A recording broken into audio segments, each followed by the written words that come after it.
Hello beautiful people, this is your host Clint from the Paralounge, and this is part of my videos for my workshops coming up at Spirit of the Circle, going on at Camp Kiwanis October 18th, 19th, and 20th down there in Silver Springs, Florida, and we're going to be excited to do some amazing things.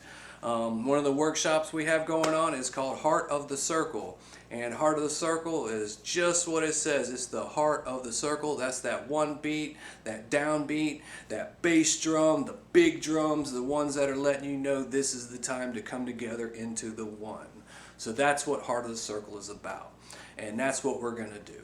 That workshop, we're going to take all the djembes, and we're going to tell you, if you touch your djembe, it better just be the bass note, because that's what we're teaching, is the bass notes, the one notes, those very, very, very basic rhythms that will pull the whole circle together, whether you have junes there or not, whether you have any big drums there or not. We're going to learn these basic rhythms, and we're only going to play the basic beats. No soloing on top of it, no extra beats. We're going to get the whole circle just to play the one all together. And that's going to show you something that's very, very powerful.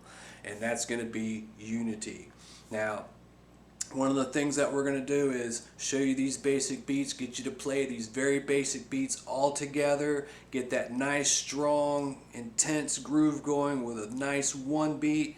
And we're going to talk about like your body language, the way you are actually communicating with the other bass players, the other players that are holding it together, your doons and your big drums, all you people that are out there playing those drums with mallets. One of the things, and this is not criticism, this is not a negative thing, but this is just something that I have observed, is in circles that, some people, especially if you have hands that have arthritis and things like that, you don't want to, play a djembe or other drums with your hands because it becomes painful. And some people will transition from the hand drums over to drums that require mallets. And I think sometimes they don't understand that when you transition from your hands over to mallets, you are very much, strengthening the strike that you're making on your instrument. You will go from, the strength of your hand, the way you pop it, the technique you take to make those loud pop, pop, pop, the hard basses, all that coming from your hand, and you're going to times that by many times by picking up a mallet. Because when you pick up a mallet, you're bringing down a mechanical motion that's a lot stronger than what your hand is doing, and the technique your hand does is all into that mallet. So many people I see, they pick up those mallets and they immediately go to playing like they're playing with their hands, which means you get a and they're playing these really fast, deep rhythms that sometimes sound really good. A lot of times they sound really good in circle, but they're not actually pulling the circle together. They're using those big bass drums to become part of the melody and not part of the one. And it's not something negative. It's just part of getting the structure of the music to come together more stronger, and making the structure of the music actually be able to build better, more complex melodies when the instruments are used correctly, or maybe not correctly, but in this way. So what I'm trying to express to you is this workshop, Heart of the Circle, is all about the heart. It's about that heartbeat. It's about the one. It's about everybody understanding what the one is, and not just understanding the one or being able to find the one in the circle, but actually playing that one and playing it over and over again, where our circle is just going to play the one beat. And when you get that going for a few minutes, you'll actually feel a groove really pulling at you. It'll pull the dancers closer to the ground. You'll see the effect on the dancers. And once you realize how strong that is, you will work harder to make that happen, because it's an amazing thing. And one of the things we will include in this workshop is body language. When you're playing those big drums, if you will look around, make eye contact, and you know who else is on that one beat with you, and you know they're part of your team, you need to make eye contact with them, and you need to know what body language you're using so that you can make good conversation with them across the circle. Because one thing that's happening, and this is not a criticism, this is just an observation, is all the one beat, all the big bass drums, all the big drums and drum circles seem to be migrating over to one side, and they're telling each other, well, I can't hear you if you're over there. And that's true. I can't hear you when you're over there. Well, djembes can't hear you when you're over there. Djembes can't hear each other when they're across a circle. So that's not really an excuse. It's really about technique. So One of the things that I like to preach about drum circle and teach is those doon-doons, those are the heart of the circle.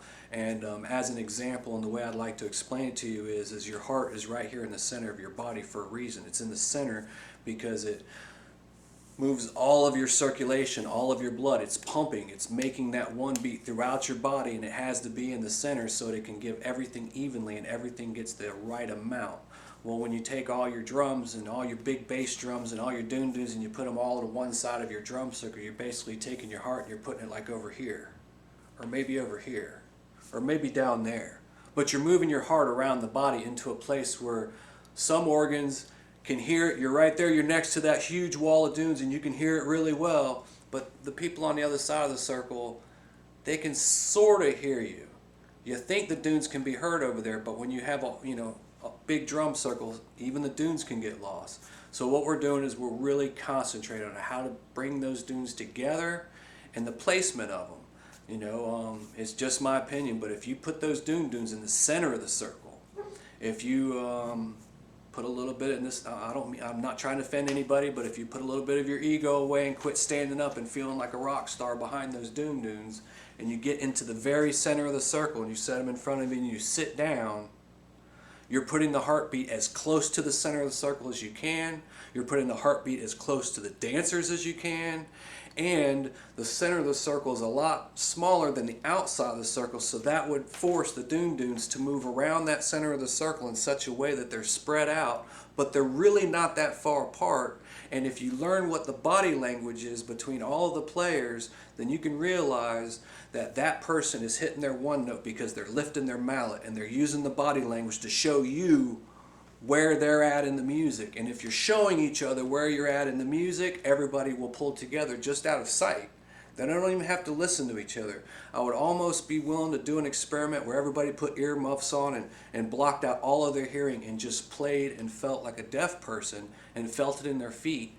And all of a sudden I think the world would open up a whole lot bigger for people who are playing those one beats. So that's what the heart of the circle is about. It's about pulling that heartbeat together, placing it into the right place. It's just a suggestion. It's just an experiment. I'm not telling you where to place your instruments in drum circle. When you leave the inside of that building, when you leave the workshop environment, you go do whatever you want to do. You go right on out there to drum circle and set your instruments up anywhere you want to. The circle in the field is yours to play however you like to play it. Inside the workshop area, we are just suggesting how you function in a drum circle. It's just a suggestion, and we're asking you to participate because whether you agree with it or not, the actual experience is very fulfilling, educational. It gives everybody a perspective of what's going on, and you can prove yourself right or wrong, and you can say, hey, this sounds better, this doesn't sound as good, or holy moly, I never expected this to happen. So that's what we're looking at with Heart of the Circle. We hope you come and participate. Please bring your big drums, bring your biggest bass drums, and be prepared to play that one beat. If you bring your djembes into the workshop, it's not a djembe workshop. We're going to tell you, you're only playing the one beat on that drum. You will end up sitting there playing like this with your djembe because that's all we're asking to play is the one beats. It is a heartbeat workshop. And I look forward to seeing you there. Be safe. Have a good time at your next drum circle. We look forward to seeing you at Paralounge. Go to www.paralounge.net. Go get your ticket now. And I look forward to seeing you in just a short while, October 18th, 19th, and 20th. Be safe, and I'll see you soon.